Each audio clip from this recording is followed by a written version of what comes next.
Okay, so here's how you use your wind-up machine. First of all, put some barrier film on the little winding handle. You can use some masking tape or whatever if you want as well.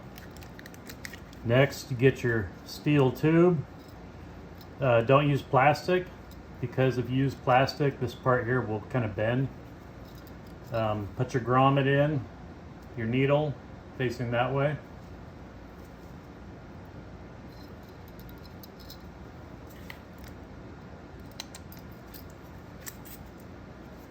Take the bottle of oil that comes with it and put a tiny drop right there.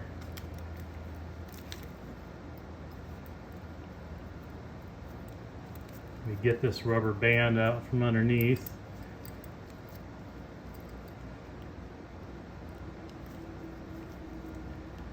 Adjust it to where the needle comes out about that far. That's all the needle you need. Okay, with the rubber band, this is the important part here. First of all, you don't need to use the rubber band. If you want to just go without it, you can, but it might spray ink or be a little wobbly. I always use a rubber band. What you do is you wrap around once and then back over again, kind of behind that little screw on the bottom so it stays on there. All right. Next thing is turn the brake on. Give it about 6 half winds. So there's 1, 2, 3, 4, 5, 6.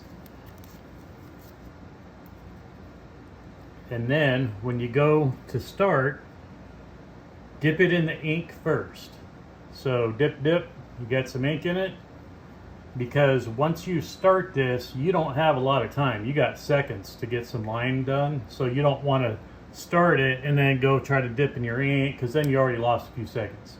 So you dipped in ink, you got everything ready to go, you're ready to jump on that line. What you do is you knock the brake off and start tattooing.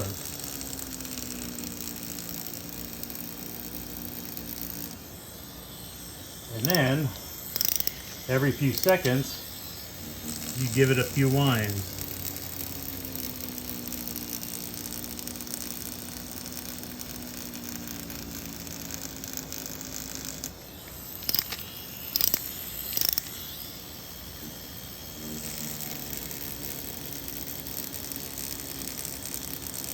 And if you want to go faster, give it a few more winds.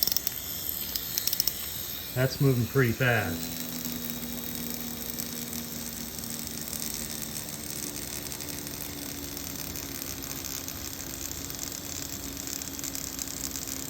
So as you can see, I'm getting 2 3-inch lines. Well, maybe 2, maybe 1.5. The reason I do it like this is because I don't want to just wind it all the way and then run it until it's low, because it'll go from really fast to really slow. I want to keep it at about the same approximate speed. So I'm just going to give it about 2 winds every few seconds, and it usually works out to where that's about the amount of time that you need to dip back in some more ink. So every time I dip in ink, give it a couple winds.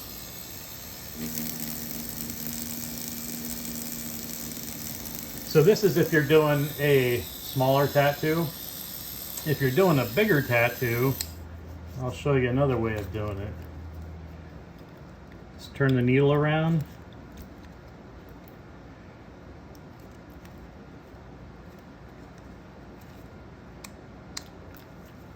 Turn the tube around.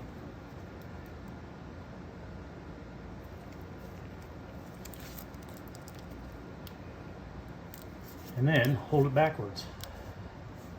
Honestly, this way is actually a lot more comfortable because it puts the bulk of the weight in front of you instead of hanging back. So I've done tattoos holding it like this that were several hours long. This actually is not too uncomfortable.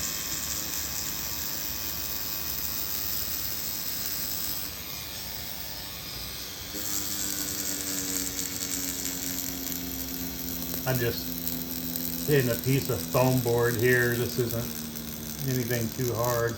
I don't recommend using fake skin because fake skin is actually pretty solid, pretty firm, and so it's a little bit too hard for this. When you're running it, say you got it going full speed, don't just turn it off.